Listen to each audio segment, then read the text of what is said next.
안녕하십니까? AB 잉글리시 대표 강사 이찬입니다. 이번 시간에는요, 문법 따로 그리고 독해 따로 요 내용에 관해서 한번 살펴볼게요.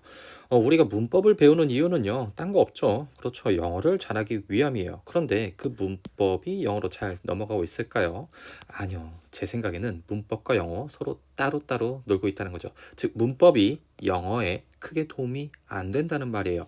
자, 단적인 예로 요걸 한번 볼게요. 만약에 우리가 어떤 A라는 문법적인 지식을 배웠어요. 그러면은 이것만을 묻는 그런 개별적인 문제에서는 아이들이 문제를 잘 풀어내요.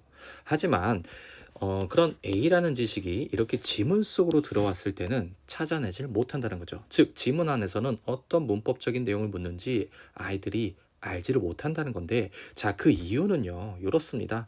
요렇게 각각의 영문법에 대해서는 아이들이 잘 알아요. 여기에 대해서 어느 정도 내공이 쌓여 있고, 모르는 게 아니에요. 하지만 이 모든 게 이 지문 안에서 어떻게 조화롭게, 어떤 조화로 서로 움직이는지에 대해서는 잘 알지 못한다는 거죠. 그래서 지문 안에서 이렇게 반대로 영문법을 캐치하지 못한다는 겁니다. 자, 그러니까 이렇게 하면은 좀 이해가 편하실 거예요. 각각의 나무는 볼 줄은 알지만 하나하나. 하지만 전체적인 숲은 볼 수 있다? 그렇지 못한다는 겁니다. 좀 느낌 오실까요? 하지만 더 큰 문제는 요겁니다. 정확한 독해가 불가능하다는 건데요. 왜냐하면 우리가 배웠던 그 영문법들이 문장 내에서 어떤 조화로 어떤 문장 구조를 만들어 주는지에 대해서 정확하게 이해가 되질 않으니 어떻죠? 독해 역시도 불가능하다는 겁니다.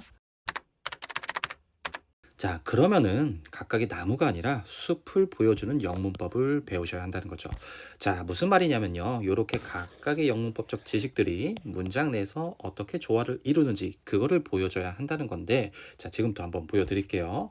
자, 실은요, 이 모든 내용들은 얘를 위해서 움직입니다. 자, 그게 무슨 말이냐? 정리를 한번 해볼게요. 자, 요렇게 부사와 형용사는요, 그 명사 앞에서 명사를 꾸며줘요. 명사 앞에서 움직이고요. 나머지 요놈들은 명사 뒤에서 움직입니다. 자, 여기까지만 하면은 그냥 문법적인 내용에 끝날 거예요. 우리 이러지 말고 좀 더 자세하게 한번 살펴볼게요. 자, 여기 예문이 있어요. 오늘 내가 사온 빨간 사과. 오늘 내가 사온 빨간 사과. 이거는요, 요렇게 볼 수가 있을 거예요. 어떠어떠한 어떤 무엇. 자, 여기서 주인공이 누구죠? 얘네죠. 그리고 얘네가 뭡니까? 명사입니다. 그럼 그 앞에 있는 어떤과 어떠어떠하는 다 뭐에 해당하는 걸까요? 그렇죠. 뒤에 있는 무엇, 그 명사를 꾸며주는, 수식하는 그런 역할을 해요. 자, 하지만 그 차이점은요. 요 놈은 조금은 길게, 얘는 짧게. 다시 말해서 얘는 조금 더 구체적이고 자세하게 꾸며준다면은 얘는 그냥 짧게 반짝 꾸며준다. 이런 느낌의 차이가 있습니다. 자, 요게 한국어의 어순이고요. 자, 그렇다면은 영어는 조금 다릅니다. 뭐냐면은 이렇게 긴 내용은 다 뒤로 보내요. 영어민들은 그래요. 긴 거를 앞에 두는 걸 싫어요. 무조건 다 뒤로 보내는 성향이 있거든요. 자, 그런 성향이 여기에서도 나타나는 거죠. 자, 그러면은 빨간 사과까지는 똑같겠죠. 하지만 어떠어떠하는 뒤로 간다는 거죠. 자, 그럼 이대로 영작을 하면 I like the apple that I bought today. 이런 식이라는 거죠. 요게 영어의 어순이라는 겁니다. 한국어는 어떠어떠한 어떤 무엇이었다면은 어떤 무엇, 어떠어떠한 요게 영어의 어순이라는 거예요. 자, 다시 한번 정리해보죠. 빨간 사과, 오늘 내가 사온 어떤 무엇, 어떠어떠한 앞에서 짧게 꾸며주는 거고요. 뒤에서 길게요. 자, 그리고 여기서 주인공은 메인은 요놈이기 때문에 저는 얘를 A라고, 그리고 얘네들은 다 보조니까 B라고 하겠습니다. 간단하죠? 자, 그렇습니다. 그럼 다시 한번 보죠. 자, 어떤 무엇 그 분사는 뭐였죠? 형용사였습니다. 자, 그리고 앞에서 한 번 더 꾸며줄 수 있거든요. 짧고 반짝하게. 그게 누구냐? 부사입니다. 즉, 매우 어떤이죠. 그냥 어떤이 아니라 얼마나 어떠한지. 그리고 그 어떤은 무엇을 꾸며주고요. 느낌 오시죠? 자, 그리고 짧고 안 짧은 비가 A를 꾸며준다. 그리고 뒤에 있는 긴 놈들은 다 어떠어떠한이고요. 길게 꾸며준다는 거죠. 느낌 오실까요? 예문 한번 바로 보죠. 이런 겁니다. A very red apple. 이게 뭡니까? 매우 없던 무엇. 맞죠? 그 다음에 어떠어떠한이 다 어디 있습니까? 뒤에 있는 거죠. 애플인데 어디 있는 거죠?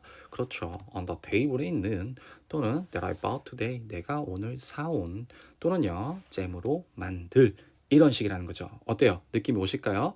그리고 각각 어떠어떠한의 종류는 조금은 다양해요. 전치사구, 관계사절, 투부정사구, 현재 분사구, 과거 분사구. 어때요? 이거 다 아이들이 어려워하는 거지만 이렇게 보고 나니 전체적인 그림 좀 보여지실까요? 자, 그러면은 우리 지금까지 배웠던 그 지식을 통해서 명사의 확장을 통해서 문장의 확장을 한번 만들어 보겠습니다. 자, 그게 무슨 말이냐? 여기 이렇게 아주 간단한 문장이 있어요. I like an apple. 우리 이런 문장 쓰려고 영어 배우는 건 아니잖아요. 우리가 원하는 거는 좀 더 고급진 그런 문장을 원하는 거잖아요. 그 말은 조금 더 자세하고 구체적인 내용을 닮은 또는 조금 더 확장된 문장을 원한다는 건데, 자, 그게 명사를 통해서 명사의 확장을 통해서 문장의 확장을 이끌어낼 수 있다는 겁니다. 자, 간단한 예로 이렇게 한번 볼게요. 매우 어떤 무엇, 어떠한 여기까지는 느낌 오시죠? 거기에서 무엇, 명사가 간단하게 혼자 있는 그런 간단한 명사 여기 있습니다. 우리 이 명사를 확장해보자 이거죠. 어떻게? 요렇게요. 그리고 이렇게요. 그리고 한 번 더 확장을 하자면 이렇게 되겠죠. 어때요? 이렇게 간단했던 그냥 애플이 보세요. 맨 마지막 문장. 매우 구체적이고 자세한 내용을 닮은 그런 명사 무엇으로 바뀌었죠? 자, 그러면 이런 명사는요. 문장 내에서 이렇게 1, 2, 3, 4, 5 형식인데 어디에서 쓰이냐? 다 여기입니다. 여기. 동사를 제외하고 모든 자리에서 명사가 쓰이는데, 자, 그럼 이런 명사, 이런 간단한 명사를 만약에 이렇게 확장을 시킨다면 어떻게 되겠습니까? 그렇죠. 자세하고 구체적인 확장된 문장을 가질 수 있다는 겁니다. 자, 예문과 함께 바로 보죠. I like an apple. 자, 명사 어때요? 간단하죠. 지금 이거 그리고 삼형식 문장입니다. 근데 그 명사 확장시키는 겁니다. 이런 식으로요. 그랬더니 한번 보세요. 가장 I like an apple 이런 간단한 문장과 이렇게 확장된 문장 한번 비교해 보세요. 완전 다르죠? 명사의 확장만을 통해서 문장의 확장을 이끌어낸 겁니다. 느낌 오실까요? 자, 그러니까 요렇게 다양한 각각의 지식들이 문장 내에서 어떠한 조화로 서로 어울려 지내는구나라고 알 줄 아셔야 된다는 거죠. 자, 그러면은 나무에 집착하는 일반적인 분석적인 영문법과 숲을 보여주려고 하는 제가 추구하는 이런 확장형 영문법의 차이에 대해서 조금 더 살펴보겠습니다. 자, 일반적인 영문법은 이래요. 이런 문장을 주어지면은 다 자르죠. 분석을 합니다. 그래서 얘는 뭐고 쟤는 뭐야 그러면서 각각의 문법적 지식에만 집착을 한다는 거죠. 즉 뭐예요? 이러이러한 나무들만 따진다는 겁니다. 문장 내에서 어떤 조화가 이루어지는지 중심을 두지 관점을 두지 관심을 두지 않고요. 자, 반면에 제가 추구하는 이런 영문법은요. 자, 보세요. 그래서 각각의 그런 문법적인 내용들이 어떤 조화를 가지고 문장 내에서 들어가서 문장을 만들어 주는데 여기에 좀 더 관심을 둔다는 거죠. 그래서 숲 전체를 보여줄 수 있게요. 그리고요, 이런 식의 영문법은요. 그렇죠. 이렇게 문장이 확장된다는 것도 보여주고 있잖아요. 맞죠? 그런데요, 여기서 이 확장 매우 중요한데 왜 중요하냐? 이 확장이란 소리는요, 문장이 어떻게 만들어지는지 문장 생성 과정이죠. 그 과정을 보여준다는 거예요. 영어 고유의 어순을 보여준다는 거죠. 여러분, 그 과정을 잘 아셔야 돼요. 어떻게 보면 그 문장 구조거든요. 그러니까 문장이 어떻게 만들어지는지 그 과정, 그 문장 구조를 정확하게 아셔야 그 과정을 따라가면서 정확한 독해를 만들어낼 수 있는 거죠. 그렇지 않으면요, 각각의 문장 구조가 어떻게 생겨먹은지도 모르고 정확한 독해 힘든다 이거예요. 어떻게 느낌 오실까요? 지금까지 AB 잉글리시 영어 전문 강사 이찬이었습니다. 감사합니다.